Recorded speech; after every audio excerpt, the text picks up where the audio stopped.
Committee on the Status of Women.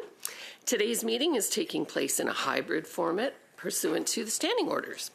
I'll make a few comments for the benefit of members and witnesses here today. Please wait until I recognize you before speaking. For those on Zoom, you can click on the microphone icon to activate your mic, and please mute yourself when you're not speaking. For interpretation, you can choose at the bottom of your screen floor, English or French. And in the room, you can choose the same on your device. If you have any issues, please consult the clerk. If you want to speak, raise your hand. There's a raise hand function for those on Zoom, and all comments should be addressed through the chair. Thanks for your cooperation.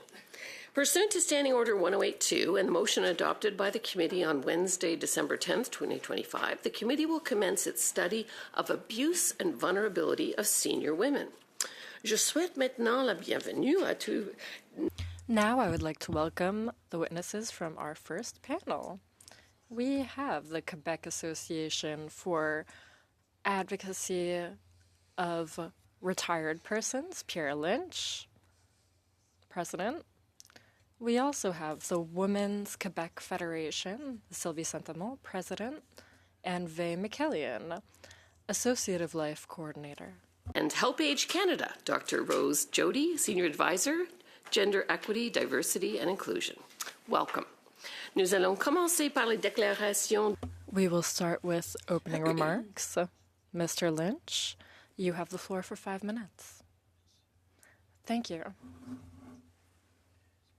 Madam Chair, Vice Chairs, member of the committee, I would first like to thank you for this opportunity to speak today as part of your study on the financial vulnerability of older women and elder abuse. Before getting to the heart of the matter, allow me to briefly introduce the association, the Quebec Association for the Defense of Rights of Retirees and Pre-Retirees. We currently have 30,000 members across Quebec, spread across 35 local chapters, and our mission is to defend seniors, but above all to shed light on the living conditions of the most vulnerable. That is why this opportunity aligns perfectly with our mission as an organization. Today, I will speak specifically about the situation of vulnerability among seniors in Quebec, since that is the jurisdiction in which our organization operates. However, when it comes to basic federal benefits, the situation can be applied to the entire country. Vulnerability among seniors takes many forms, but it is first and foremost financial in every respect. And when we talk about finances, we're talking about income. When people retire, we see a gap immediately widening between two groups of seniors, those with a private pension fund and those without one. Among those without one, there is a particularly vulnerable group, people who have not contributed to Quebec's public pension plan, the RRQ. What does this mean in practical terms? Quite simply, it means that these people have only old age security and the guaranteed income supplement to survive on. Specifically, in 2022, 38.4% of people 65 and older had no private pension income. In Quebec, that's 680,000 people, and within this group, 6 out of 10 are women living alone. This is a concerning finding because people in this situation face difficulties finding housing,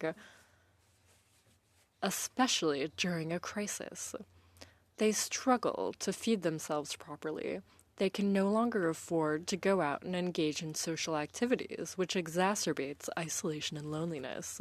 The concrete effect on health is that there is a gap in life expectancy in good health at age 65 of nearly 3 years between the poorest 20% and the rest. One of the factors causing this situation is that the thresholds defining poverty in Canada are based on the Consumer Price Index, the CPI.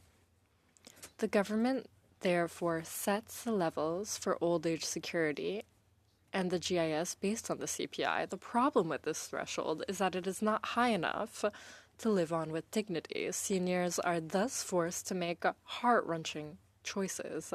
I therefore invite the committee to reflect on the poverty line and the CPI, as inflation significantly affects and will continue to affect basic goods in the coming months and years. I also wish to address the retirement age. In Canada, the legal retirement age is 65. This is a collective choice we have made, and we should all be able to benefit from it. However, the benefits offered to seniors only when they reach 70 or 75 seem inconsistent with this collective desire to live with dignity in retirement. In conclusion, I encourage the committee to examine the unequal downstream impacts and consider ways to better support vulnerable seniors. All short and long-term measures must be considered in order to reduce inequalities and prioritize assistance for the most vulnerable. It is a human duty of dignity and respect towards seniors who have contributed, visibly or behind the scenes, to building our modern, educated society, one that is the envy of many nations around the world. Thank you for your time. Thank you, sir. And now, witnesses from the FFQ, 5 minutes. Madam Chair, members of the committee, we thank you for giving us the opportunity to contribute to this study, which addresses a reality that is at once widespread, underdocumented, and deeply gendered. To fully understand this reality, we must start with a fundamental observation. The financial vulnerability of older women is not an individual phenomenon. It is part of life trajectories marked by persistent economic inequalities linked to the gendered division of labor, the precarious nature of jobs held by women, and their overrepresentation in unpaid work, particularly care work.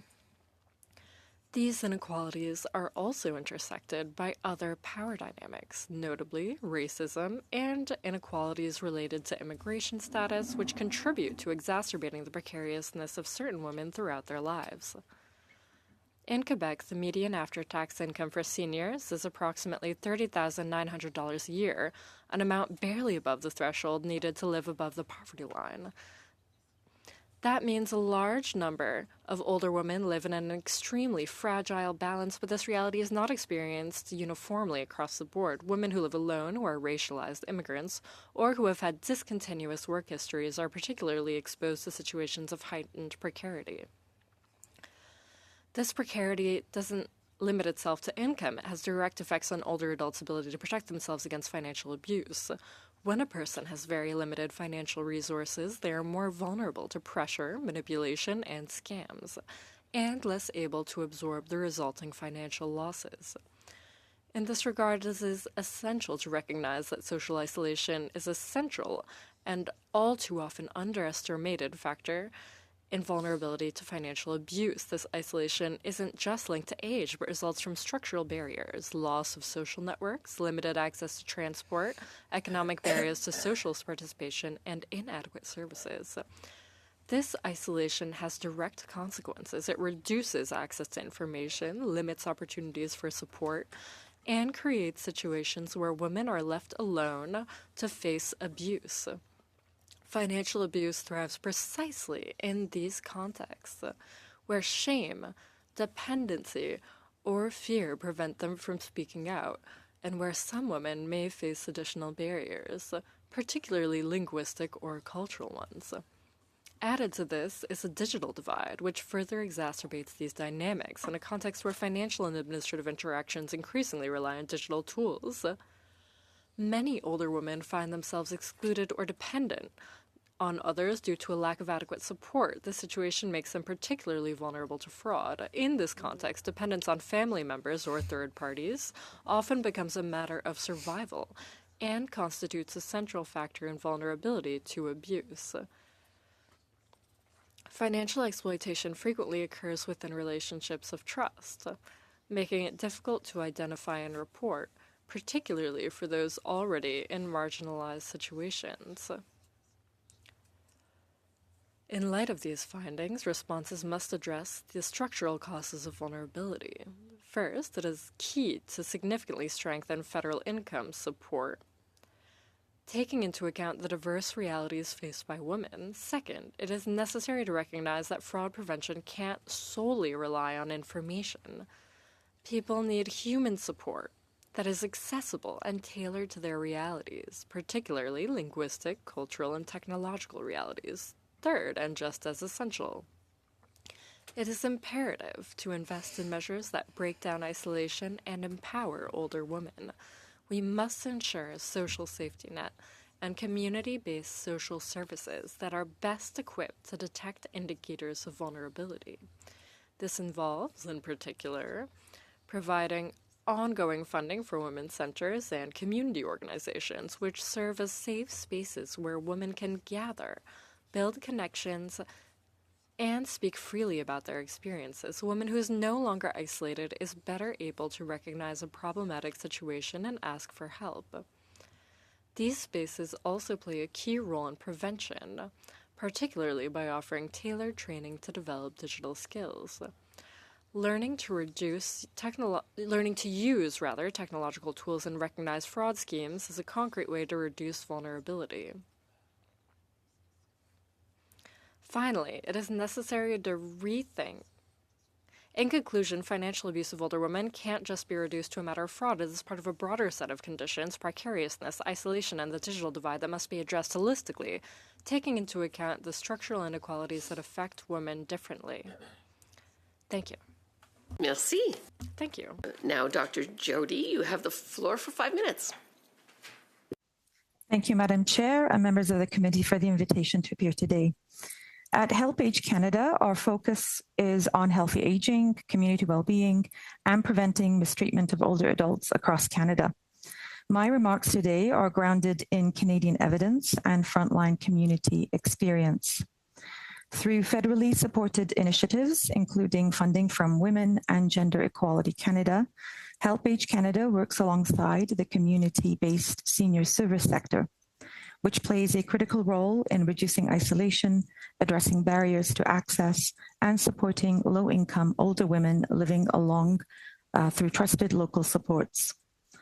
Older women are disproportionately affected by the conditions that increase vulnerability, as mentioned by 36% of women aged 65 and older live alone, compared with 19% of men. Women represent 54% of the older adult population. Aging alone can increase risk when combined with financial insecurity and social isolation. Today, I'd like to highlight 3 interconnected issues that shape the abuse and financial vulnerability of older women in Canada. First, abuse of older women remains significantly hidden and underreported. Abuse is estimated to affect 4 to 10% of older adults. However, the statistics do not disaggregate by sex, gender, or ethnic background, and excludes those who are 55 to 64-year-olds who already identify as older adults. Therefore, the true rate is actually higher. Older women may not identify their experiences as abuse due to fear, stigma, or family breakdown. Harm often occurs within relationships of trust, most commonly involving family members. Older women face heightened vulnerability due to income insecurity, shorter work history, longer life expectancy, social isolation, and gendered patterns of caregiving and financial dependence on the person causing harm. For older women, financial exploitation and coercive control are more common than physical violence, yet far less visible and harder to report. Second, financial vulnerability is a central and gender driver of risk. The National Institute on Aging reported in its current survey that 24% of older women experience inadequate income compared to 19% of men. Women are also more likely to report experiencing a poverty-level standard of living. Financial insecurity does not exist in isolation. Women with inadequate income experience significantly worse outcomes across nearly every measure of well-being, such as social isolation, poorer physical, and poorer mental health. These conditions create environments where vulnerability increases and options for safety decrease. Financial abuse and scams further compound these risks. Fraud, including romance scams targeting older people, continue to be on the rise. Older women living alone, experiencing isolation, or facing digital or language barriers may be particularly vulnerable. Community-based senior serving organizations are a critical frontline preventing and responding to these issues. These organizations have already built trust, have provided outreach and education, and connect women to supports before the crisis occurs. Third, ageism acts as a structural risk factor. Women report higher rates of ageism than men, and gendered ageism often begins at 45 for women. This is seen through discrimination in employment, economic opportunity, contributing to financial insecurity later in life. Women over 50 represent more than half of the long-term unemployed in Canada, contributing to a higher poverty risk among older women. When women are perceived as less capable, credible, or economically valuable, their experiences may be overlooked or minimized. Ageism can influence how institutions respond, how families make decisions, and whether older women feel empowered to seek help. Many older women do not want solutions that require leaving their homes or severing family relationships. They want safety while maintaining dignity, stability, and connection. Finally, preventing abuse of older women requires addressing the economic and social conditions that create vulnerability long before harm occurs. Thank you. Thank you.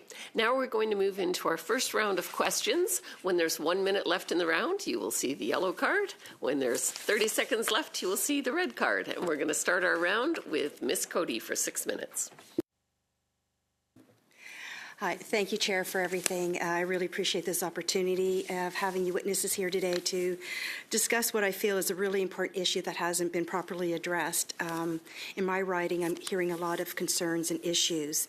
And the one thing I'd like to share right now is a letter that I received from one of my community members. And she typed it out because she has arthritis and her handwriting is very bad.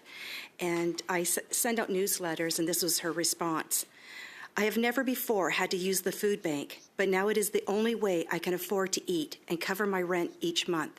My pension is small, and if I could take in another $100 each month, I probably would not need the food bank. I feel I am being punished for staying home to raise my kids. Now I'm 75. I'm doing my best, but I feel really pressed these days. And this isn't a single letter I receive. I receive numerous ones like this on a weekly basis. And so my question is for Pierre Lynch. When a senior woman becomes a widow, she often loses the household GIS threshold of $29,712 and is moved to the single threshold of $22,488. Is it your observation that a woman's rent, heating, or property taxes drop by $7,000 a year the moment her husband passes away? Or is this threshold simply out of touch with reality? No, you're really on the button on that. C'est exact, là, à un moment donné. That's exactly right. As soon as a woman is widowed, or even in other situations, $22,000 or $23,000 a year is not enough to allow for retirees to continue to live with dignity. What happens is that they become the most vulnerable of our society. And what I highlighted earlier in my opening remarks is exactly that. So those people need extra income, especially for those that didn't contribute to the pension fund in their province. I imagine that that's similar in provinces outside of Quebec. Again, for Pierre Lynch, is another way widowed senior women are disadvantaged by government policies is through the CPP survivor's pension.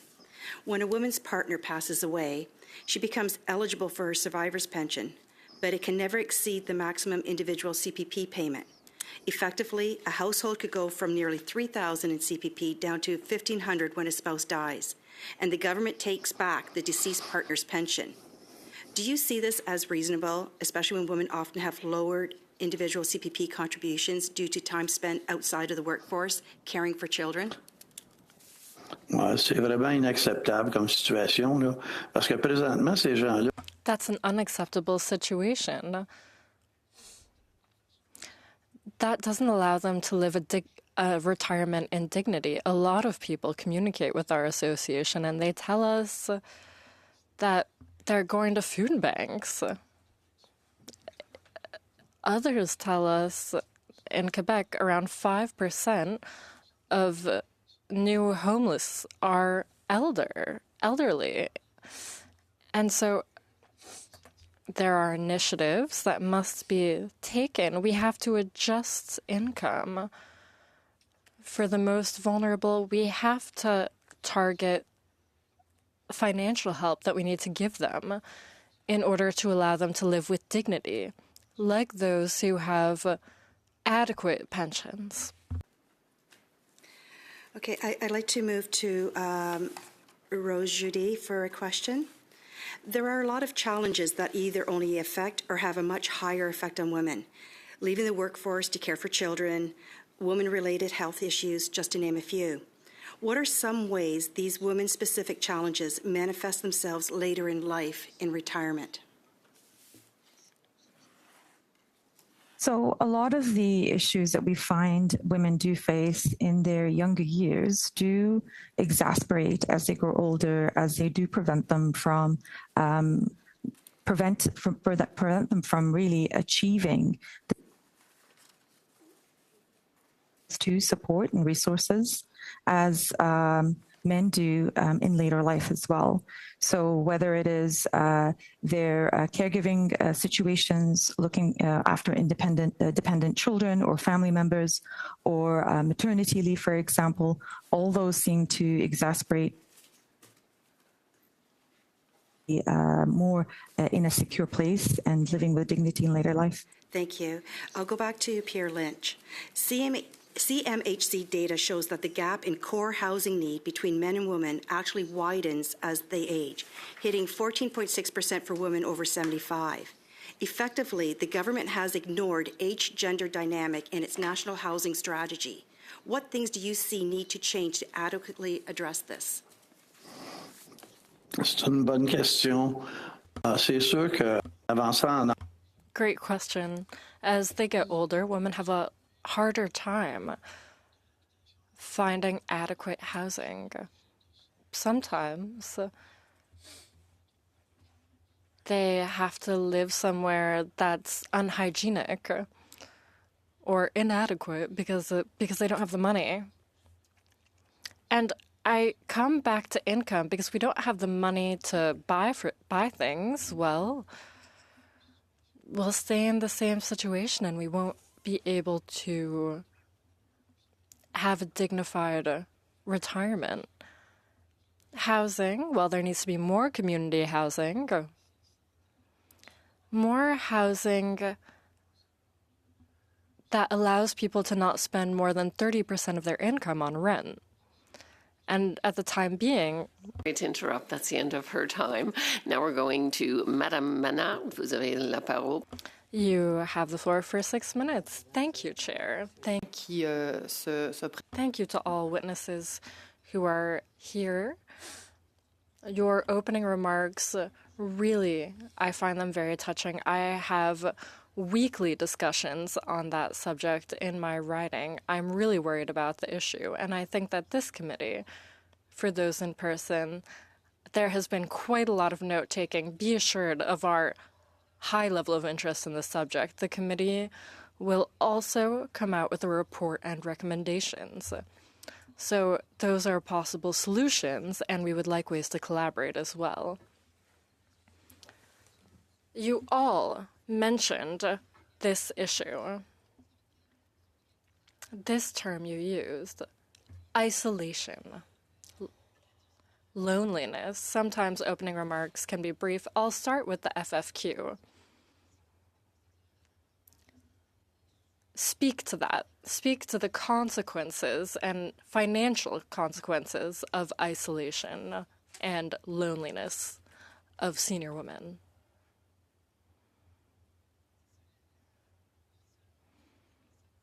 Isolation of seniors affects lots of factors in their life.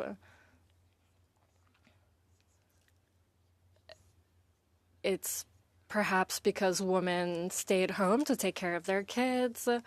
They don't have a private retirement fund, and maybe they'd like to go out, do activities, but they simply do not have the means. They're quite limited. The little bit of money they have to use it to pay rent, buy groceries, and so on. So these women wind up isolated, but it's even worse for women who are, for instance, immigrants, where there's a linguistic and cultural barrier as well. So participating in Quebec society or Canadian society is even harder. So they wind up dependent on someone, or they're really left alone. Microphone, please. So should the government keep on supporting community organizations that can help break that isolation in order to contribute for family links that might not be present? Microphone, please. Yes, they need to support social supports, especially community organizations, because they're the best placed to detect vulnerability and offer a space where women can socialize. Isolation is widespread. Most senior women are isolated, and it has an impact on their mental health and several other aspects of their lives.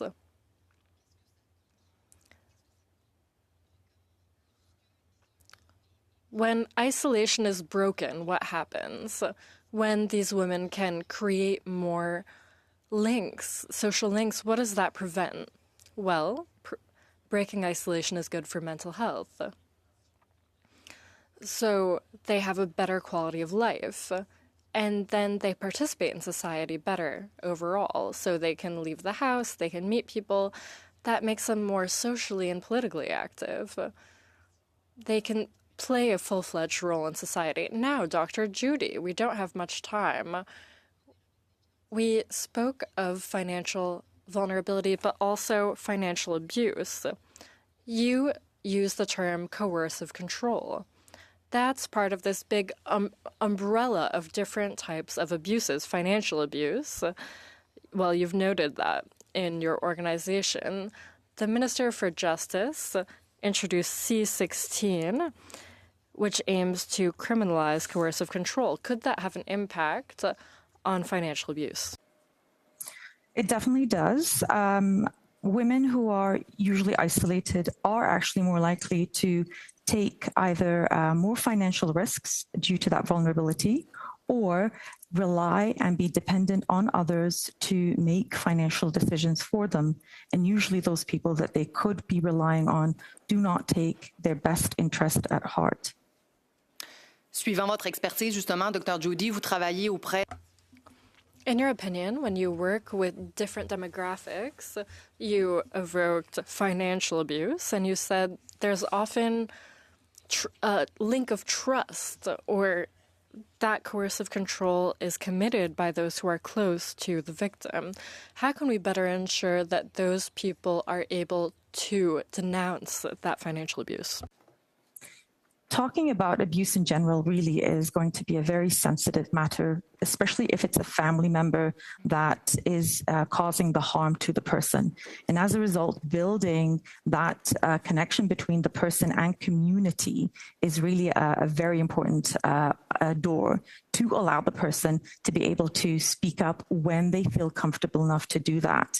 And connecting an isolated person to community supports, resources, people around them other than the initial person that they are relying on might be able to give that person more of an opportunity to see what other supports and resources could be available for them, rather than just relying on that dependent person that could be causing them harm. Merci beaucoup. On revient donc à l'importance des communautés. Absolutely.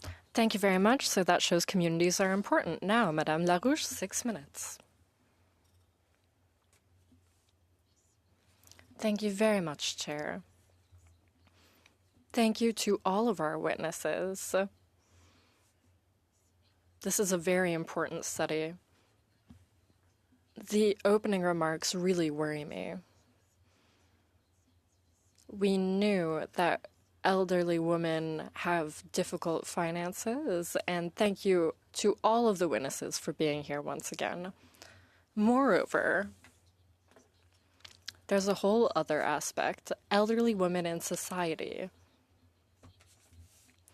They are hidden, and they suffer many prejudices. They're expected to step aside and not be seen. I'm happy that this study came out. Even in the media, talking about the elderly is not sexy. It's hard to get the word out that elderly women have a hard time, because for elderly women are embroiled in intergenerational conflict.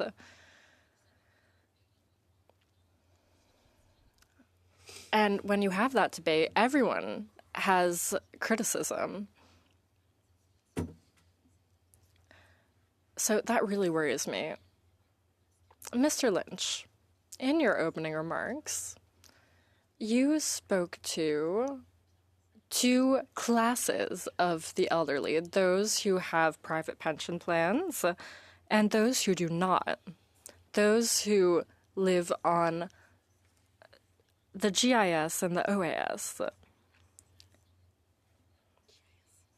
With the old age pension that was only increased for those 75 and older, do you think that's led to two classes of the elderly?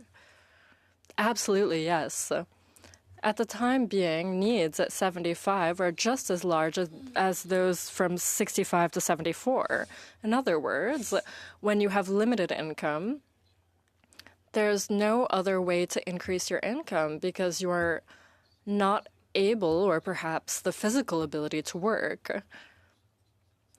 Those who are 65 lose income, and that doesn't allow them to retain their quality of life. So I'm 65, or rather, I'm 75. And so at a certain point, I think it's similar with tax credits. We have tax credits starting at 70, but we need them starting at 65. And it's even more important for women who stayed home to take care of their kids. And they didn't contribute to the Quebec pension plan. And so now they only rely on GIS and OAS. Parce que vous... So you explained that the needs are there, be they 65 or 75. Poverty and illness doesn't wait until people are 75. You said there are two classes of the elderly. Now, to get back to the two classes of elderly, those who have private pension plans and those who do not. You said that those seniors can only survive with the GIS and the OAS. Is the federal government maintaining the elderly in that situation, as I mentioned earlier? Because that revenue is based on the CPI, well, the CPI doesn't include the expenses that people can have when they get older. At a time being, what happens is that those who don't have a pension plan are in a really difficult situation with not much money. They can't even live somewhere adequate to their needs, and so they might get evicted. And with runaway inflation in the last couple of years, high food prices. Sometimes people take medication. Well, they just can't keep up with all the costs. It also has an impact on mental health, on isolation as well.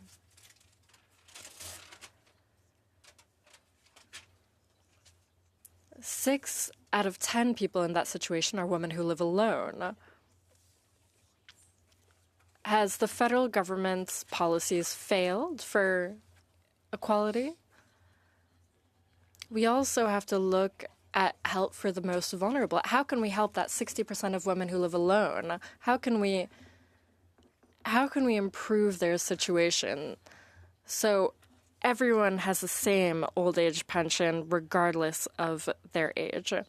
Well, it's key to allow them to have a dignified retirement, as I mentioned in my opening remarks. And I'll go even further. If we don't allow these people to have an adequate income, well, they'll probably find themselves in situations that'll get even worse. They might not have housing. Well, maybe they need at-home care, but if they don't have a home, they won't have any care. Thank you. Our second round of 5 minutes, starting with Ms. Roberts. Thank you, Madam Chair, and thank you to all the witnesses for being here. This is a very important topic and one that I am very close with, not because I'm a senior, I just look good. So you're supposed to say you do. So I just want to address my first question to Dr. Rose Jordi. You mentioned financial situations and supporting older women. I received some information from single seniors, women. So here it is here. So the comparison is this. If a couple makes $50,000, their tax implication would be $1,172 for the year. If a single senior earns $50,000, her tax implication would be $6,521. That is a huge difference in someone's life. The comment that came back to me from a senior that I'll discuss shortly, and maybe you can help me understand this, is the expenses, whether you're a couple or whether you're a single senior, your rent, your utilities, your car payments, your gas, doesn't really change. Would you agree with that statement that single seniors are not being treated fairly? I absolutely agree. I think it's almost seen like a form of punishment that you don't have somebody to be able to assist you or at least provide some form of financial or even emotional support, really. I know that we're talking about financial abuse here and financial challenges, but I think it's also important to understand that the emotional support is also missing as well. When you don't have someone to support you emotionally or psychologically, you do tend to look outside for that kind of support, which again, exasperates this whole seeking out and romance scams and frauds and things like that, where people see the vulnerability of older adults and can tug onto those heartstrings and take advantage of that in many ways. So I recently received an email from one of a senior, and she's asked me to share this in committee. Her name is Michelina LePage, and she's from Stittsville, Ontario. She was a single mom raising her children, worked her whole life, married late in life at the age of 58, and was very happy. Unfortunately, her husband just passed away before Christmas. And so now she will be living with a shortfall each and every year.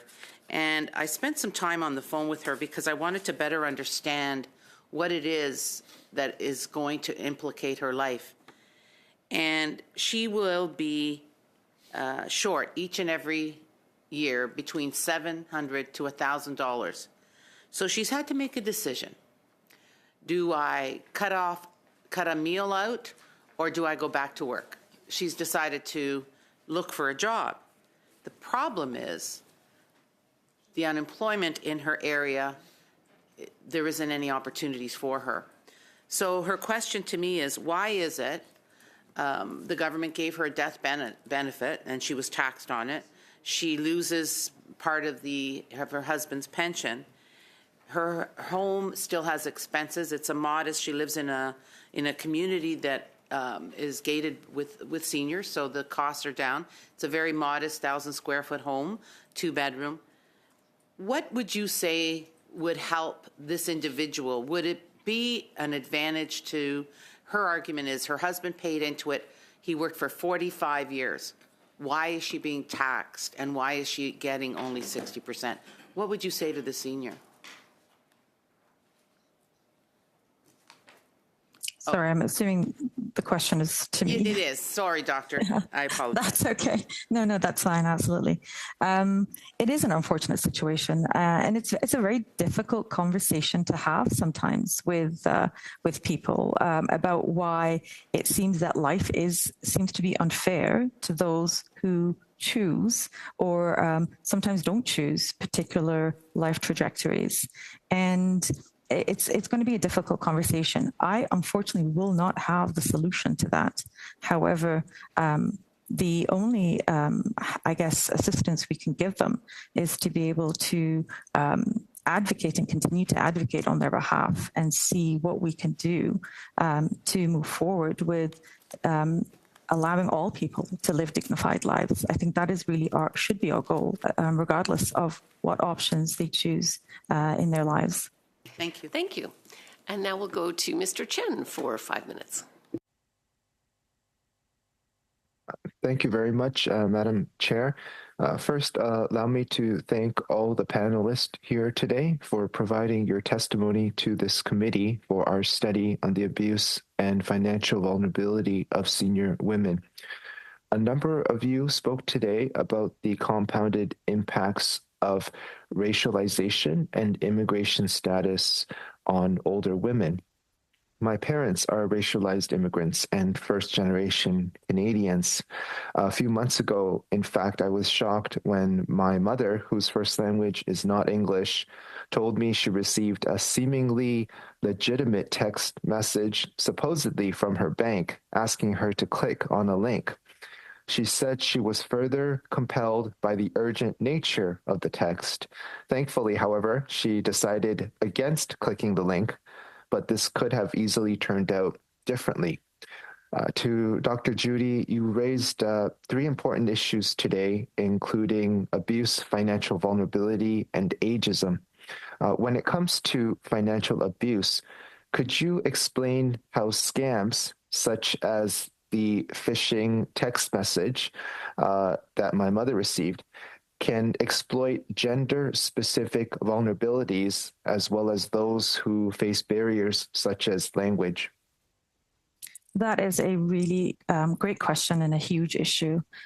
We work a lot with ethnically diverse older adults in our organization, and it does seem that there are, especially language barriers, that could be problematic.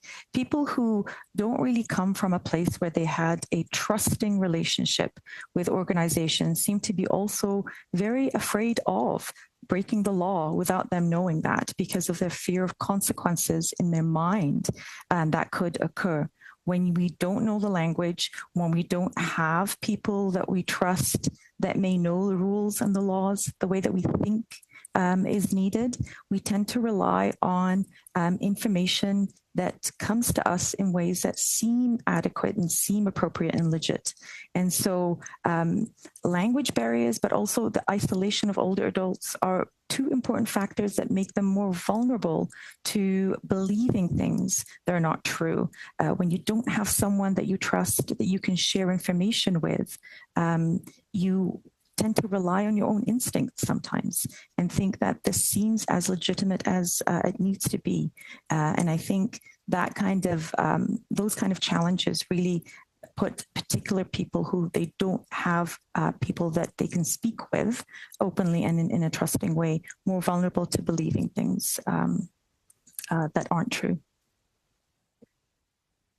With technology advancing by the day and sophistication brought upon through AI, are you seeing any trends in the types of scams that are targeting senior and older women?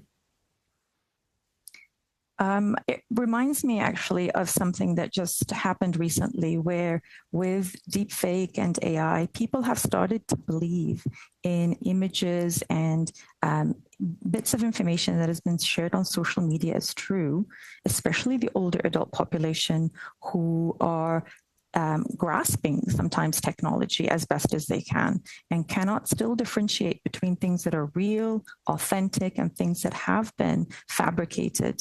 And this goes with a couple of situations that we had in the Maritimes, for example, in which older adults were contacted by phone, and the phone had a voice similar to a grandchild of these individuals. They believed it was the grandchild calling, asking for financial assistance because they were in trouble. And they followed the same steps that were given to them on the phone and unfortunately were taken advantage of with more than 30.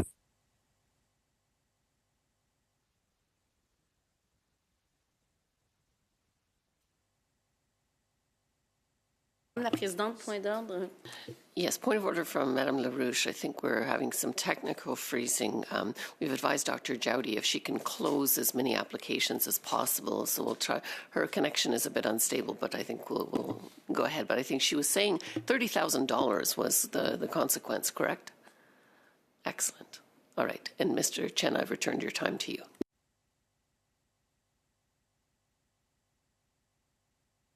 You're on mute. Thank you, Madam Chair. My next question is to the panel. Our federal government announced last fall a voluntary code of conduct for the prevention of economic abuse, which is a national framework developed by the government, banks, and stakeholders that enables financial institutions to identify, prevent, and respond to financial coercion, focusing on protecting seniors and survivors. Are you familiar with this code of conduct? And if so, what thoughts do you have on this important initiative? Very brief answer, please. To any of the panelists.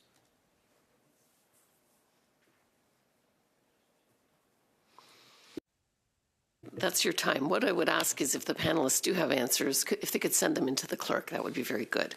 We're going to continue with Madame LaRouche for 2.5 minutes. Thank you very much, Chair. I think for all witnesses, thank you for explaining the impact of inflation on women. Mr. Lynch, you mentioned that in your opening remarks. You said it's harder and harder to pay rent, buy groceries, that more and more seniors are in the street. The food bank in Granby has said that there are more and more retirees using their services. So first, Mr. Lynch, and then maybe the witnesses from FFQ could chime in. You talked about the calculation of indexation. How should that be done more appropriately? As I mentioned earlier, the CPI used in order to calculate the old age pension doesn't take into account all the goods and services we need when we reach 65 and begin to age. There's a disconnect. Someone retired already has about 70% or less of their income that they had when they were working. And given that inflation is getting worse in all domains, well, not all goods and services are included in the CPI, so that reduces the income available for the person in question. So many people wind up at the food bank. Many people wind up on the street. The last cohort, or rather the last cohort of the new homeless, 25% of them are seniors. It's very worrying. And parliamentarians should really deal with this question. The fact that women are getting poor before they age.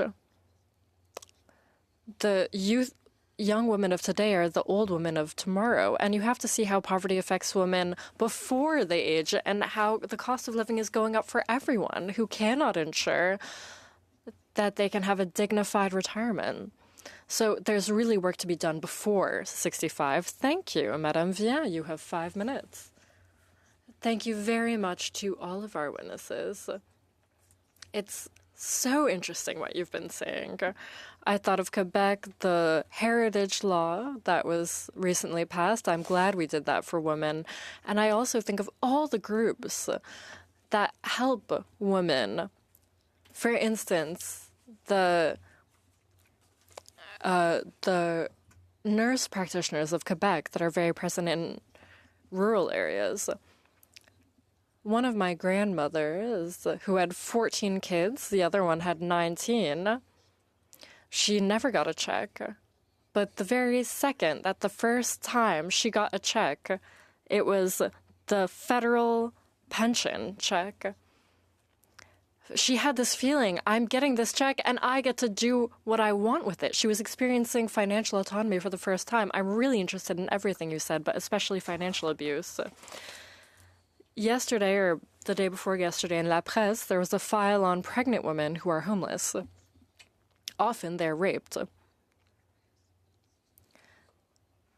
These women are in inhuman situations. How does this abuse come about? Can it go so far that we can see senior women who are homeless? I know that there are. What data do you have? What documentation can you send over to us on that issue? Because I simply cannot comprehend that that's happening in 2026 in such a wealthy country, that we can have women who are alone, poor, physically abused, psychologically abused, often by people who are perhaps family members and may even wind up homeless. Madame Jody.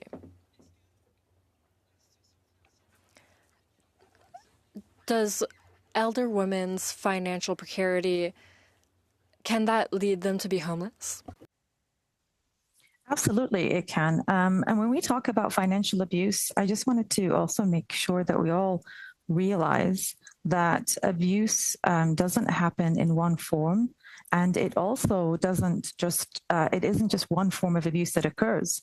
And so financial abuse, with it would have come other forms of abuse. It could be verbal, psychological, sexual, neglect, etc. And that form of abuse, especially financial abuse, because it doesn't happen on its own, could lead women to either feeling that for their own safety, they need to provide all of their financial information to the person causing them harm, so they will be physically safe from their abuse, or because they're a family member, they could use other forms of abuse, such as emotional abuse, where they would say things like, I will not come visit you, or bring the grandchildren, and unless you provide me with whatever financial support that person would need. And a lot of these women are parents or grandparents. Je m'excuse de vous interrompre. Est-ce que on a des chiffres sur... Excuse me to interrupt you. Do we have any data on abuse that elderly women experience, the proportion of abuse that is inflicted on them by their own children? We actually, unfortunately, don't have accurate information on that or statistics because our stats actually don't sometimes look for the gender or sex of the individual or report the numbers of women who do that. Yeah. Mr. Lynch. Monsieur has a Lynch, oui, comment. allez-y. Excusez.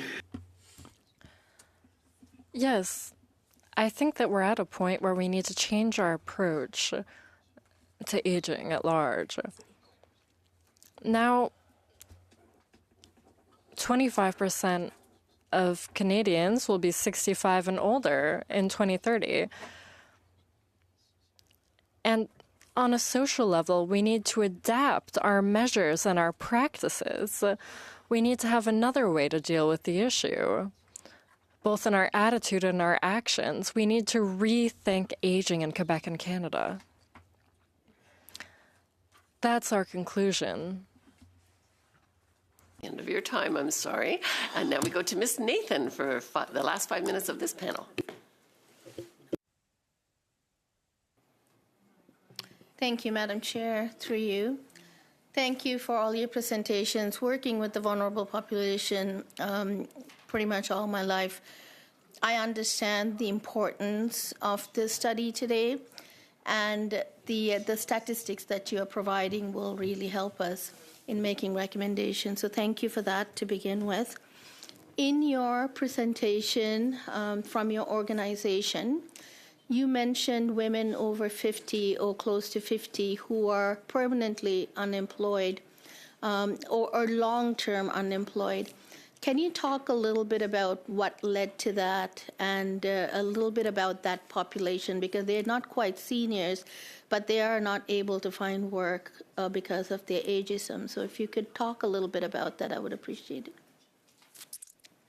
Thank you. I do see that working with newcomers and immigrants, many of these individuals have already identified themselves as older adults through cultural understandings. Mm-hmm. And what we do find sometimes is if they come with their adult children or they immigrate later on in life, and also are ethnically diverse. So there's language barriers as well as understandings of how to navigate systems. They are actually more likely to experience lower opportunities to find employment.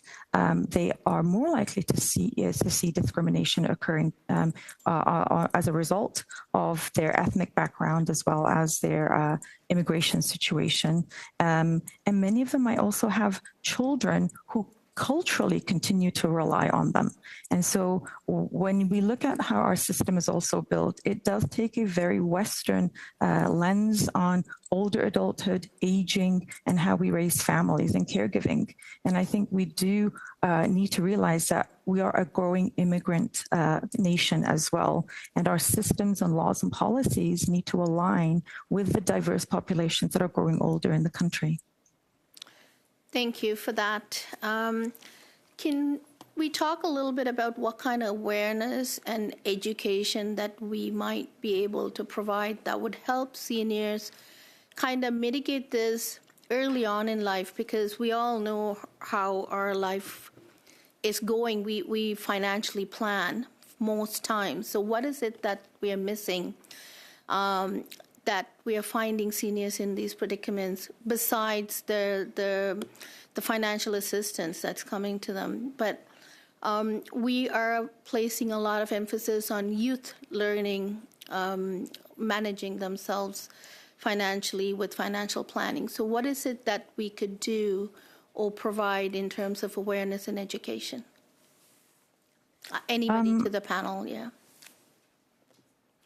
I'll just add one more, I guess, thing because of the nature of the work that we do with immigrant populations, but also older adults who seem to find themselves in situations like this, is that creating more opportunities for them to see their value beyond their chronological age. I think as a population, we tend to look at people who are over 50 as not as valuable or able to give back to community, but to be able to build on their experiences and expertise as they grow older, regardless of how old they are. I think it will be something that we can create as an awareness kind of campaign for all communities.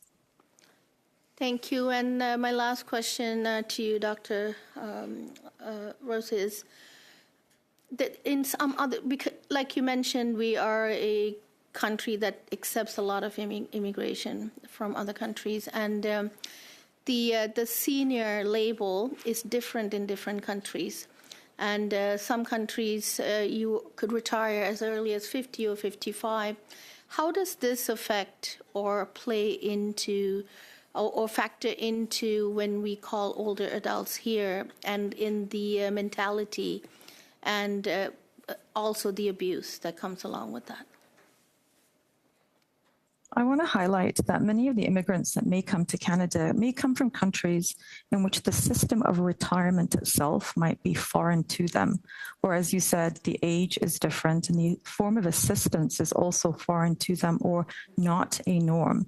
So when they do come to Canada, where there may be other supports for older adults, either these individuals may not be privy to this kind of support because they come from countries in which these don't exist, and they rely then on community or their adult children to relay information about what kind of support and resources are available to them, assuming the adult child and community themselves know what kind of supports and resources are available to them.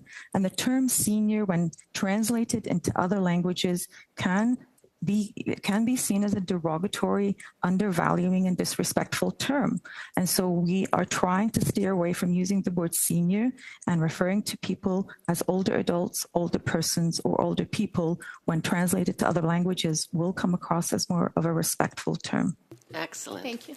Thank you so much. I want to thank all of our witnesses today for this panel. I'm going to suspend briefly while we change up to the next panel.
And a few reminders for our witnesses who've shown up.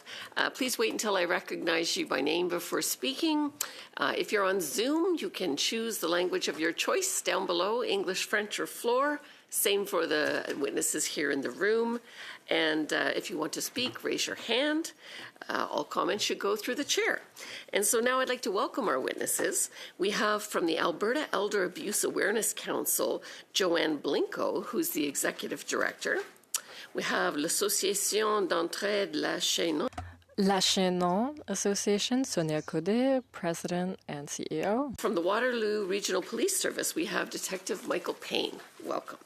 We're going to begin with opening statements. You'll see when you have 1 minute left, you will get the yellow card. And when you have 30 seconds left, you will get the red card. And then ever so gently, I will cut you off. And so we will begin with Ms. Blincoe for 5 minutes. Thank you very much for the opportunity to speak today.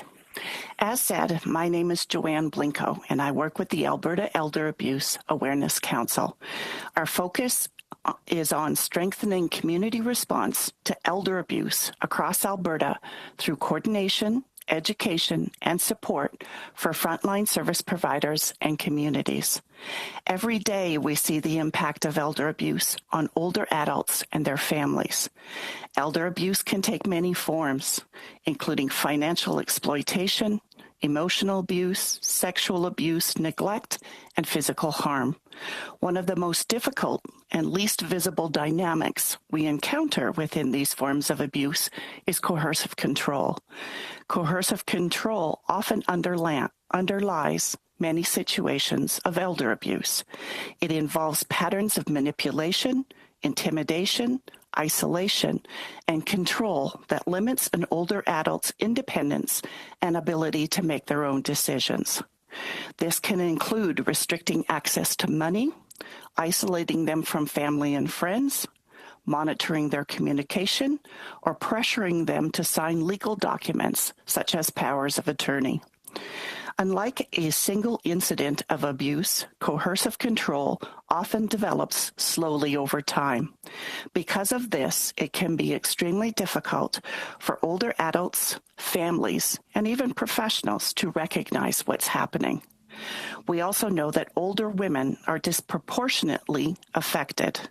Rates of abuse among older women are higher than among older men, particularly in situations involving family relationships, dependency, and coercive control. For many women, this has reflected a pattern of control that has existed for years and continues later into life. In Alberta, we are in a unique position compared to other parts of Canada. Across the province, we have specialized elder abuse case managers and coordinated community response teams that work together to support older adults who are at risk of abuse or currently experiencing abuse. These teams bring together community organizations, social services, law enforcement, and other professionals to respond to complex situations and support the safety and the autonomy of older adults. Because of this coordinated system, we are able to see the pattern that might otherwise remain hidden. In our casework, we are seeing situations where coercive control is a significant factor in elder abuse, particularly among older women seeking support. This tells us that coercive control is not just a theoretical issue. It is something that is actively affecting older adults in our communities today. Recognizing coercive control within policy and legal frameworks will help communities, professionals, and systems respond earlier and more effectively to protect older adults. Thank you for this opportunity to contribute to this important discussion, and I look forward to answering any questions the committee may have. Thank you. Merci. Je cède maintenant la parole à... Thank you. Now, over to the president of Le Chaînon, 5 minutes. Thank you, Chair. Members of the committee. Thank you for inviting me to appear before you as part of your work on elder abuse and the financial vulnerability of older women. As CEO of Le Chaînon, one of the leading shelters for vulnerable women in Quebec, and one of the oldest shelters with 35 years of experience in the public and community sectors, I witnessed firsthand the very real consequences of material and financial abuse among older women on a daily basis. By the time women come to us, they've already lost everything. We are their last resort after a series of social breakdowns beyond their control. We welcome not those for whom universal prevention can still avert situations of abuse, but those who have already suffered the consequences. Those who are exhausted, disorganized, and have lost it all. They are in survival mode. The expertise I bring to the committee today is therefore one that can shed light on the turning points that led older women into homelessness and who now need support to rebuild their lives. Nearly 40% of the women we serve are over 50. 56% report having been victims of violence, and 25% were evicted. Recently, we took in a 75-year-old woman who had lost her home because she could not afford a $500 monthly rent increase and was wandering between hospital emergency rooms. Another woman, aged 82, was found in the subway with all her personal belongings abandoned by her son. They now live in our shelter for independent women aged 55 and older, a safe and stable environment, particularly because they receive compassionate and personalized support. Yet, we turn away about 25 women a day. The need far exceeds our resources. The science is clear. Homelessness leads to premature aging. Women who have experienced homelessness are considered elderly starting at age 50 because they develop geriatric syndromes and health problems prematurely. The women we support fall into extreme precarity for various reasons: illness, bereavement, caring for a loved one, job loss, or an excessive rent increase. Romantic and financial scams are also a growing phenomenon, for which we are still ill-equipped. In 2025, 36% of the women who used our services were doing so for the first time. With more than 2,350 women receiving support each year, this figure illustrates a dramatic rise in homelessness among women, a trend that is expected to worsen due to an aging population and the housing crisis. I therefore submit 3 recommendations. First, ensure housing security by developing flexible resources tailored to the needs of women who are excluded from the rental market, and fund. Second, strengthen the social safety net through increased funding for programs such as Towards One's Own Home and through ongoing support for shelters in order to maintain the expertise of intervening teams. Third, establish trusts dedicated exclusively to rent, enabling organizations like ours to quickly secure housing for the people they support. In conclusion, women's financial insecurity creates conditions that lead to abuse. When cornered, they are driven to make difficult choices that compromise their dignity, autonomy, and safety. Financial instability is a common thread among all the women who come to us for help, and it is a trigger for a series of turning points that lead to homelessness and abuse. Thank you. See. Thank you. Detective Payne, you have 5 minutes as well. Hello, bonjour. Dear Chair and members of the committee, thank you for the opportunity today to speak to you on the growing financial vulnerability of seniors and also be using the word older adults in Canada. My name is Constable Mike Payne, and I have served as a police officer in Waterloo Region for 29 years, 15 of those years specializing in financial crimes. Throughout my career, I have seen firsthand how fraud, particularly cyber-enabled fraud, has evolved in complexity and scale, and how profoundly it impacts older adults. Older adults are disproportionately targeted by financial crime.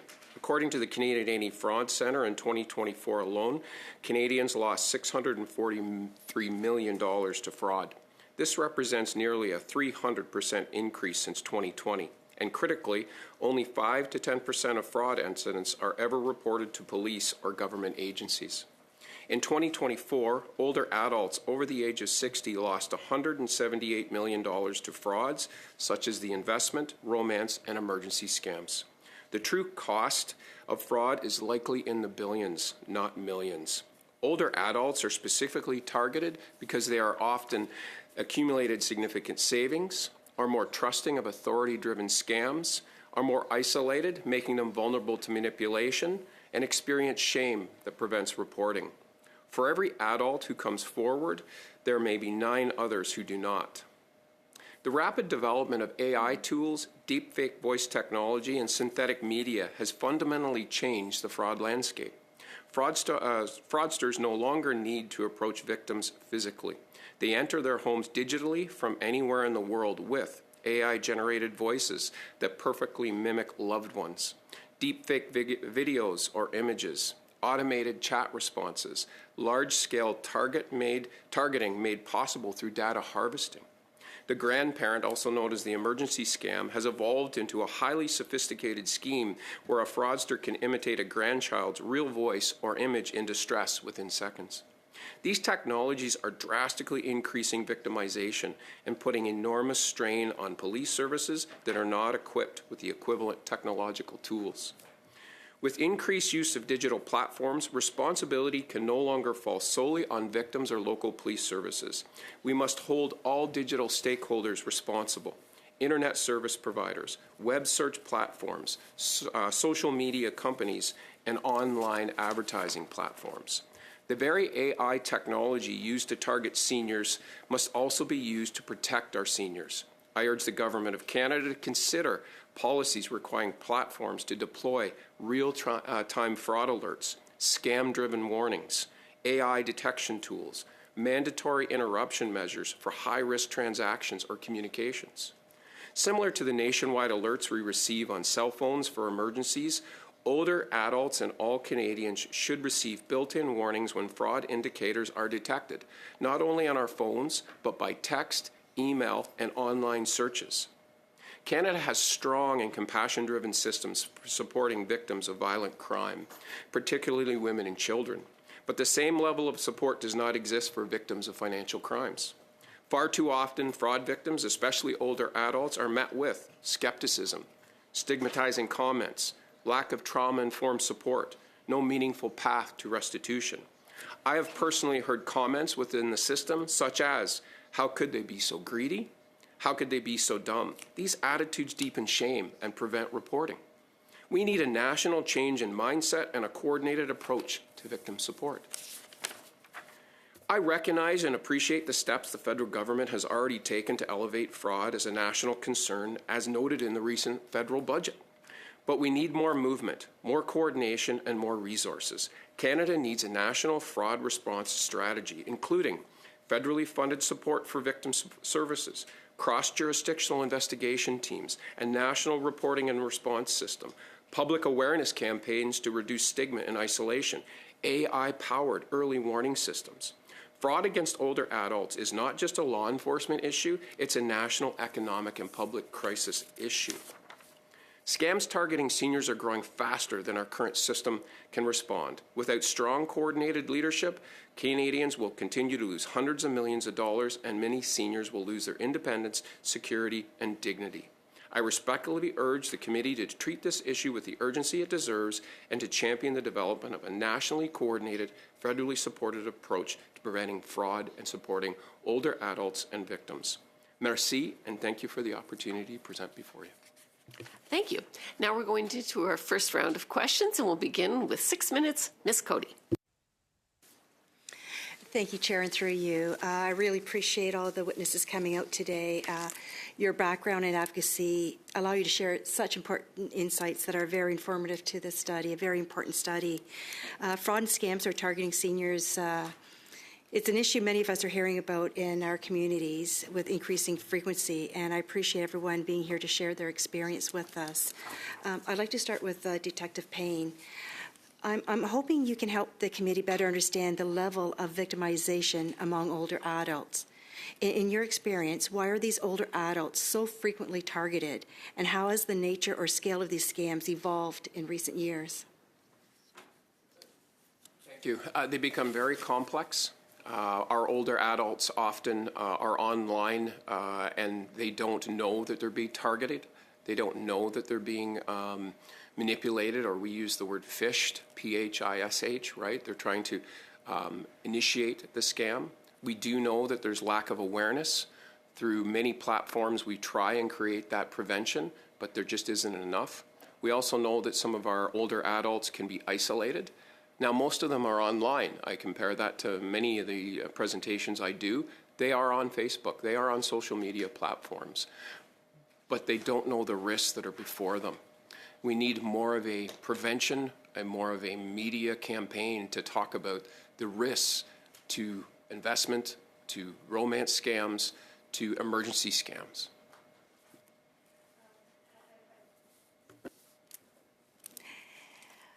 I've been hearing that women are, like older women, are less knowledgeable on technology and more isolated.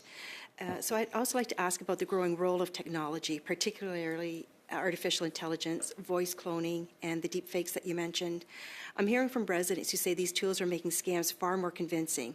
From a policing perspective, how is this changing the scam and fraud landscape, and what responsibilities do you see for platforms, telecommunications providers, and financial institutions? Thank you. It's making it more complex and harder than ever to investigate. We're chasing or investigating shadows of the origins. We call them actors that could be anywhere in the world. Those AI technologies, though, I would flip to another perspective. We could use that technology, as I mentioned in my initial statements, we could use that technology to help issue alerts, give us prevention notices, and maybe a pause or a pop-up comes up to say, the origins of this do not look within the sources of what they're saying they're from. That shadow, that background. We need the technology used, but we also need the prevention, if we're using those technologies, on where we can prevent victimization. I'd like to move to Joanne Blinco. Just recently, I was up in Northern Ontario. I had a really long conversation with the chief of police up there, and I was really surprised to hear how much elder abuse has increased. It's third on their list next to intimate partner violence and child exploitation. In your research, what is the primary source of abuse and vulnerability for senior women specifically? And what does your research say is the primary way the government has fallen short of protecting the safety and security of aging women?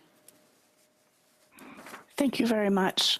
So in our statistical information, in 1 year, we have found in our case files of 907 participants, 70% of those are female, 70% are women. And in that, we have found 55% of abuse is by family members, 24% by intimate partner violence. So what it says is our family members and coercive control are creating situations where older adults are at greater risk. More specifically, with that percentage of 70%, because of gender norms, we have women who are socialized as caregivers. We have seen situations where an older or an adult child takes over financial control. We've seen situations where we've had emotional intimidation. Often, women rely on their adult children for care. So what we see in the coercive control piece is we are looking for that piece of legislation that is put forth is to read intimate partner violence and relatives. That would capture for us situations of elder abuse. One of the things that we do know in Alberta is we have case managers and coordinated community response teams that attend to rural, remote, and Indigenous communities. And we have that throughout Alberta. Those communities like Northern Ontario or in our eastern provinces don't have opportunity for that to be the same. So it really presents with concern. Thank you. I'd like to continue. You mentioned a lot about the caregivers. So like nearly 40% of caregivers are at a breaking point due to distress, yet the wage budget of $347.8 million continues to fund theoretical research rather than direct respite. How would a shift toward direct refundable caregiver benefits reduce the risk of elder abuse by alleviating the financial desperation that so often precipitates domestic conflict? A brief response, please. Thank you. I know in Alberta there are caregivers who are caring for their parents, and what we find is that they are overwhelmed. There isn't respite care for them. There isn't financial support for them. The groups that we get our older adults involved with talk about the complexity of the things that are happening. So anything more that can be done would be extremely helpful. Thank you. Excellent. Now we'll go to Ms. Khalid for 6 minutes. Witnesses for being here today. Constable Payne, I'll start with you if that's okay. You spoke a little bit about the vulnerability of seniors within the financial scamming picture. Now, I'm wondering if you can talk to us a little bit about the national anti-fraud strategy that the government had put in place in 2025 and how that is impacting a lot of that work that you're doing on the ground and with respect to supporting seniors and protecting them proactively, but then also pursuing the crimes that they're faced with. Thank you. From an investigator who's managing cases daily and weekly, I have to say the strategy does not impact our work. We know when it comes to across federal or national fraud, we need ways to communicate better for all victims and investigations. That's why I mentioned those cross-jurisdictional investigation teams. What does that look like? We're not sure from an investigator in Ontario or Waterloo. Possibly the RCMP can manage those strategies. I would say we could also, in that strategy, deal with a public awareness campaign to reduce some of the stigmas. So we haven't seen that yet. We haven't seen those media platforms that we could use in our prevention campaigns and our media campaigns to try and stop the victimization. That. So, in your view, then, what do you think could be improved upon within this strategy to provide better support to seniors? And then also, do you think that there's a need to establish an economic abuse code of conduct, perhaps, that sets out the framework as to what abuse looks like? There's an overlap with coercive control as well as, straight out romance scams, financial scams, et cetera. So, and that I'm sure there's an international link to it as well. So would love your viewpoint on that. I'll lead to the strategy in regards to financial institutions. Let's talk about that, because we have a police part, we have a judicial part, and we have the financial institutions. We believe that they can do better, financial institutions. We've seen cases with older adults coached by fraudsters make large withdrawals, repeated wire transfers, and transactions clearly inconsistent with past financial behavior. But these continue to proceed with no effective intervention, despite known risk patterns. Federally guided strategy or standards for financial institutions, possibly under the Canadian Bank Act, for a mandatory pause and verify procedures. Older adult-focused transaction monitoring, enhanced reporting mechanisms, and stronger collaboration with law enforcement and investigative teams. Taking into consideration all the importance of privacy, I think we're getting to a tipping point where the losses are into the millions, if not we're getting billions, where we need to tip the awareness and sharing of information from financial institutions.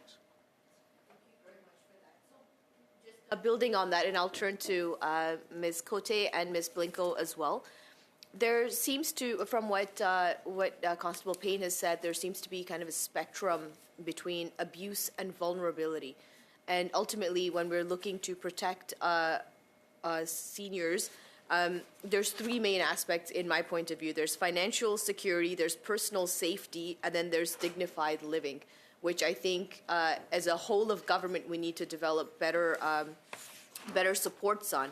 And when we're talking about that spectrum between abuse and vulnerability, we look at women in their 20s have a hard time getting hired because what if they get pregnant and it hurts the employer or whatever business they're running. Women in their 30s have to prioritize family over work. Women in their 40s and 50s have to deal with perimenopause and menopause as they're trying to move about and become financially secure, if that. So already there's a systemic issue with respect to how much women are able to pay into their pensions, because they always don't have that same level up in terms of employment opportunities or just economic opportunities in general. So can I please ask Ms. Cote and Ms. Blincoe, we'll start with you, Ms. Cote, if you can comment on how you think that systemic challenge can be addressed in addressing the vulnerability of women as they're becoming seniors.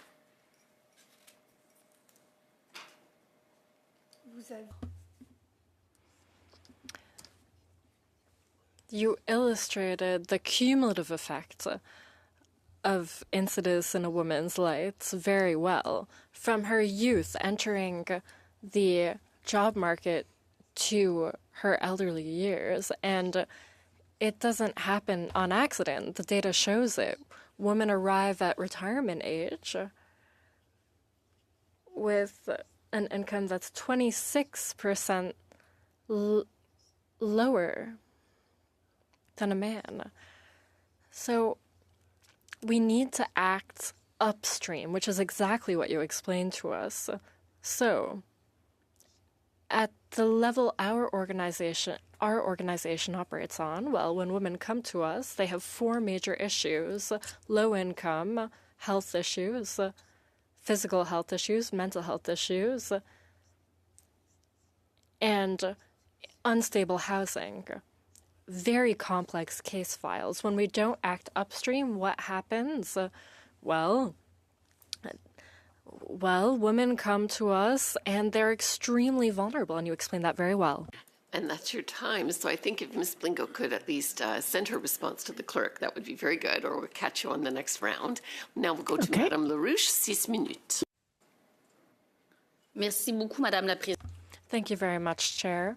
Once again, thank you to the witnesses for their participation. Thank you for being here, and you've given us a dark picture of what's happening. Madame Cote, your organization is simply amazing. Over the years, we've realized you are key. What you've described, unfortunately, is quite dark. Among other things, you spoke to the solutions, having more non-market housing, and food inflation, reinforcing the social safety net, and giving additional funding to groups like yours. Then you spoke of other issues. You just spoke to the issue of income. In a previous panel, a witness explained that even at retirement, income is insufficient and does not keep pace with inflation. It's a real issue. You spoke of a woman who was evicted from her home. When you don't have the means to pay for housing when you're retired, how do you make ends meet? And do we need to talk about what their income is when they reach retirement age so they can retire with dignity? Microphone, please.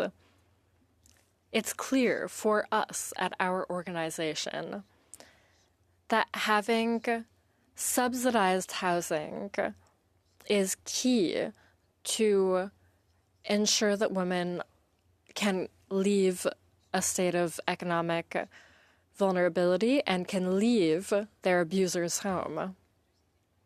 There are two elements here, the financial element and the housing element. We think programs like Towards a Home of One's Own from the federal government could be a plus. It could even be key, as well as Build Canada Homes that will fund housing and housing programs is a possible step towards a solution. All housing projects must be associated with social support, with clinical teams on the ground. Without that, women might become even more vulnerable. So there are two things, two takeaways for you today. It's housing, and not just affordable, but modest, but low-income housing, and social support. And that also provides an oversight mechanism.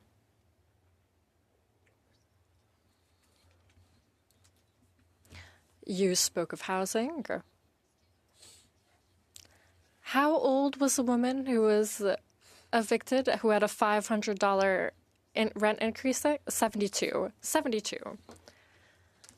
In a previous panel, a witness explains that 40% of people who are retired don't have any private pension plan and live only on the OAS and the GIS. This 72-year-old woman wouldn't have had any increase in her federal funding. She only has the very minimal indexation. And the way that they calculate that pension is not sufficient to keep up with inflation. What impact can that have when people from 65 to 74 who only live on the OAS, they can't make ends meet? It's very difficult for women they have to choose between eating, buying their medication. Well, it's a choice. And one of the ways to prevent is via social participation, but they're stuck at home. So isolation is worsened. So they become a potential victim of abuse. And the woman who had a $500 rent increase, it's after her husband died. The landlord took advantage of that to increase the rent, and she didn't know her rights.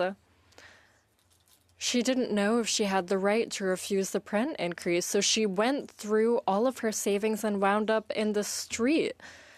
And she spent her days at ERs until someone saw that she was at ERs often and finally referred her to our organization. We've seen a lot of that kind of situation in the last 4 years. It's rather dramatically increased. Women can no longer pay their very expensive rent. That increases very fast without indexing the old age pension. I don't have any more time left. End of your time. Merci. But we'll start our second round, and I just want to remind everybody when you're speaking, turn your mic on, but when you're not speaking, turn it back off, because we're having mics on at the same time, and it gives the interpreters a bit of an issue. So let's start our second round with Ms. Roberts for 5 minutes. Thank you, Madam Chair. Through you, I'm going to direct my first question to you, Detective Payne, if that's okay. We talked about fraud. In my previous life, I was a banker, and one of my tellers brought the attention to me that this individual who presented a check on an account claiming to be his grandmother was trying to cash it. The good thing was I knew the individual. Had I not known the individual, we probably would have lost the money. And so I contacted the individual, and she did not issue that check. So therefore, I had to report it to the police, as I'm obligated to do as a banker, and the individual was charged with fraud. Little did I know that this individual was her grandson, who had addiction issues. And what happened from the family is I basically got reprimanded because they felt that was a breach of privacy, which you and I both know that is not. That is the responsibility to report it to the police when we see this type of activity. How do we educate the seniors to understand that they're not doing, it's not a benefit to their grandson to not pursue the charge? Once we make the charge, it doesn't matter. She said she would deny it. This behavior will continue if she doesn't put a stop to it. What is your advice to educate seniors on that perspective? Question. Very problematic when families involved, and we often find ourselves, and my past investigation experience is elder abuse, and that would be a situation where we could define that as elder abuse. Very problematic because it's family involved, especially family with sometimes mental health, substance abuse issues, living on the street, homeless issues. How do we educate them? I know in Waterloo Region we spend a lot of time and resources in the past decade to 15 years building capacity. Talking about those type of situations are criminal. But in that situation, and we have to always remember this, is the empowerment of the older adult or senior to take control of the situation. There is no mandatory charging for elder abuse. There's no mandatory charging for fraud, like in Ontario, intimate partner violence. So it's that prevention, that education, because when you speak to that older adult, they just want their nephew, their son, their daughter to get help. So what do we do then? We have to be switched on to referrals to agencies, to community programs, to homeless shelters, to help that situation. And at the same time, we need to empower that adult saying, what are we going to do moving forward? But we need dialogue with the banks. We need to say, what minimums are we going to set here? Are we going to allow money to go out the door? Because what's happening now in the new world is they will be in contact with legal at Bay Street in Ontario and say we're not communicating without warrants or judicial authorizations. So it's really problematic, and that's why I want more from the financial institutions for that share of information when risk or a crime is identified. My next question is to Joanne Blinko and Sonia Coote. I visited a community organization called CCSYR, which is the Catholic Community Services of York Region. And one of the things I found out was they have a lot of newcomers. And one particular individual approached them after many, many months. She was brought to the organization with her husband, but he would not leave until he felt comfortable that she was not going to basically divulge information that would hurt him, because I think he knew the law. So once that happened, they kind of sensed it. I think they were alert to that, and she was being abused. So I guess my question is, how do we educate newcomers that they have rights in this country? How do we explain that to them? I'll start with Ms. Blinko. Yeah. Thank you. I think what we're finding, especially in our larger urban centers, is persons that are newcomers are not coming forward. So there's concerns and worries about what's happening within the family, and those feelings and sense of shame, that's providing it so that they're not reporting. So the more that we can have information, awareness, and if we could have services provided to those that are causing that harm, I hope that that would be twofold in being able to support the older adult in those situations where they're continuously providing supports that are not useful. Thank you. Malheureusement, c'est la fin de le temps pour Madame Robert. Alors, we want to have time for our other witness, Madame Cote, if you have anything to add. You can send it to the clerk after. 5 minutes. Merci, Madame la Présidente. Merci aux témoins. Thank you. Thank you to the witnesses for being with us today. I'd like to bring you behind the scenes when my colleague, Madame Cody, proposed this subject. It was a consensual decision. We wanted this report to be held at this committee. It was part of a certain feeling of intuition, and we're glad that we're able to verify our intuition. We began with the premise that there were certain specifics for women in terms of their financial vulnerability. I'd like to hear all of you about that. Let's start with you, Constable Payne. I'd like to have information about what's specific to women in this domain. Thank you. And when presented with the opportunity to speak, I looked at the statistics and the numbers as it relates to fraud and financial crimes in relation to women. I must say there is very little shift in the numbers for fraud. It's almost 50-50, 50% male, 50% females. Could we use more research? Possibly. The Canadian Anti-Fraud Centre does prevent the statistics for this. Where we did see a subtle shift is in the age of 80 plus. Now, I often will see that, or my opinion to that is it's generational. The male possibly was controlling the finances, or he's passed, and now the spouse, female, for mortality rates, is now managing finances, therefore more vulnerable. We know out of those situations, isolation is key. How do we prevent that isolation? How do we create that education? So from 50 or 60 and over, I don't put 50 as an older adult or senior, I'm 55. So an older adult, 60 plus is our benchmark. Our 50 it's almost 50-50, male and female. And again, 80 plus, you're starting to see a subtle statistic switch.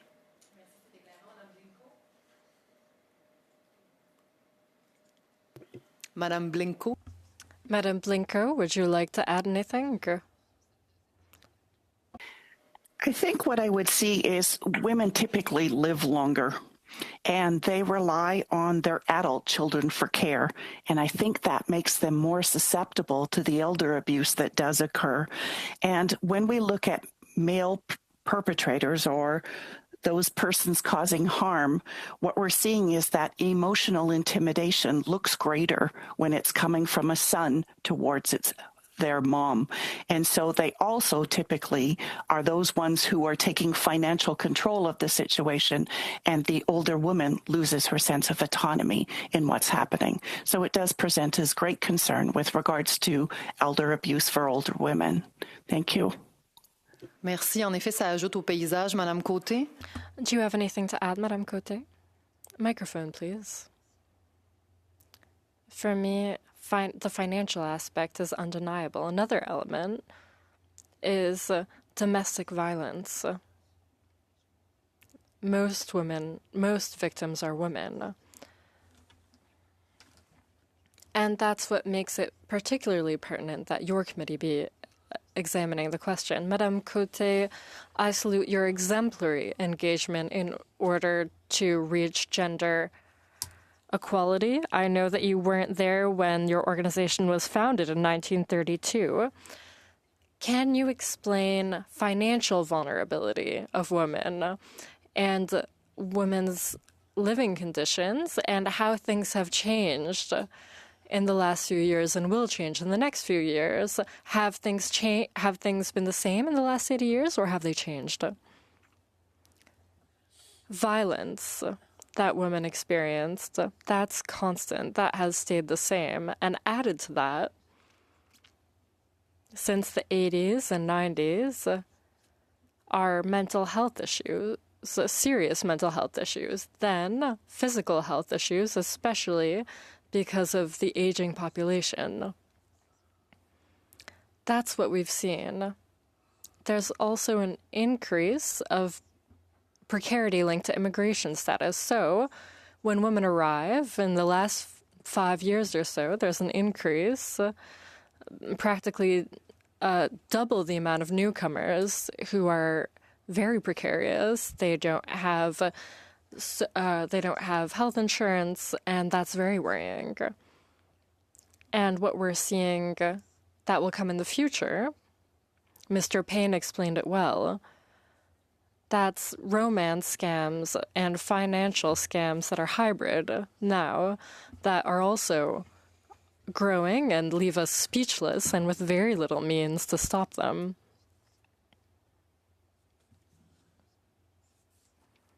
It's alarming. Thank you. Madame LaRouche, 2.5 minutes.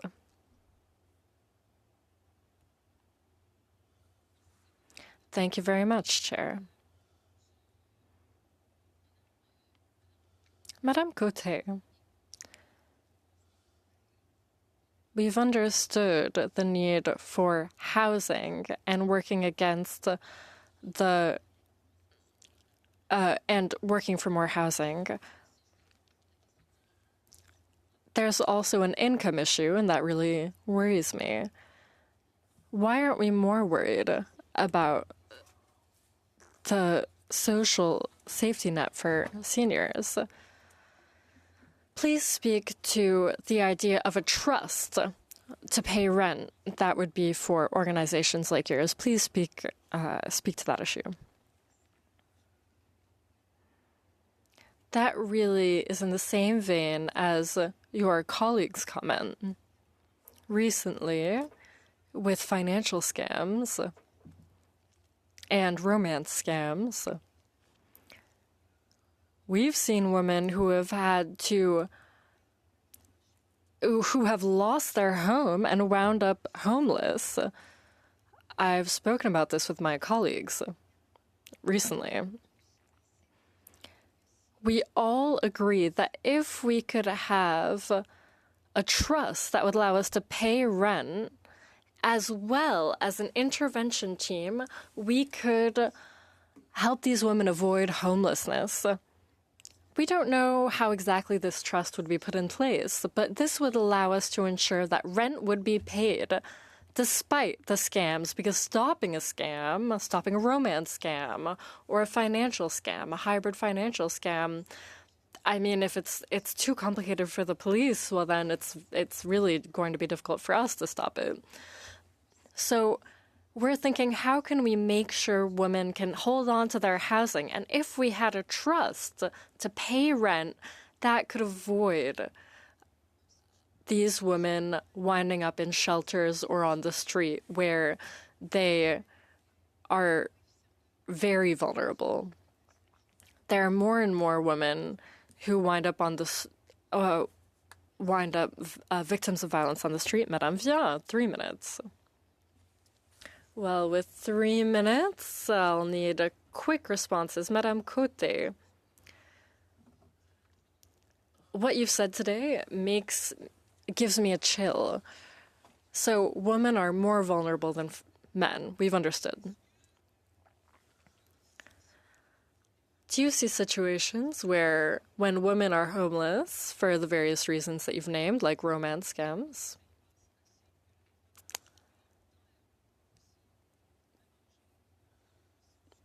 do elderly women have to have recourse to prostitution to survive when they're homeless? I don't know of any cases of prostitution. However, I do know cases of women who will live in insecure housing situations. So, living in a SRO with mostly men where they wind up with bruises, that's mostly what we're seeing. I wouldn't be surprised, frankly. Mr. Payne.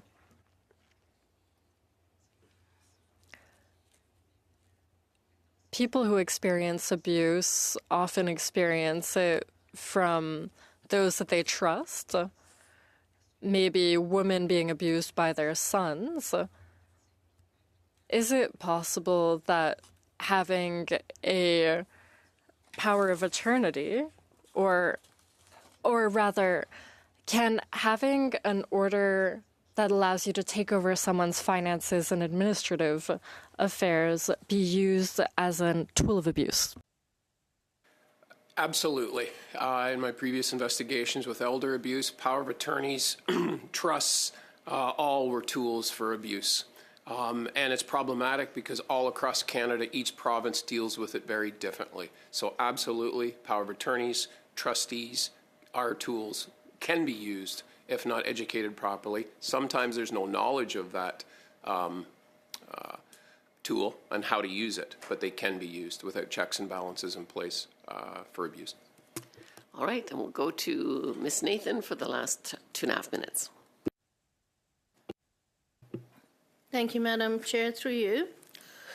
To Ms. Cote, you've talked a lot about shelters and housing issues, and the current government also recognizes that housing is a crisis, and so the government has put in a lot of money into that sector. Can you talk a little bit about, are the not-for-profit organizations or the cities making use of this? Do you see a lot more proposals for housing, or is your shelter taking advantage of maybe building more affordable, long-term transitional type of homes because this is now available? If you could talk about things that you've heard or sectors talking about this.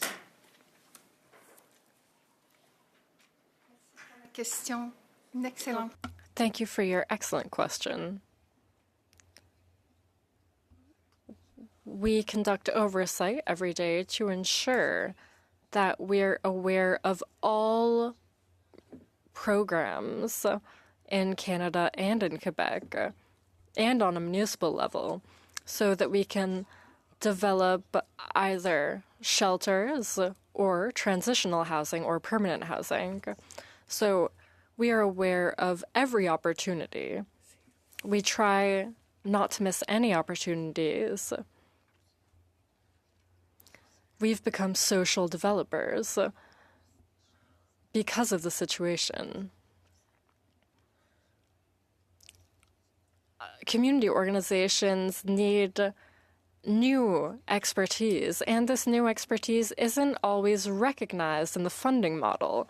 So we really have to be very careful when there are calls for projects of our tools so that we can put these projects in place, because what I've understood over time is that those who are the best placed to respond to women's needs are women's organizations. Absolutely. Thank you. Then that's the end of our time for today. So I want to thank our witnesses for your testimony. That certainly helps us in our study.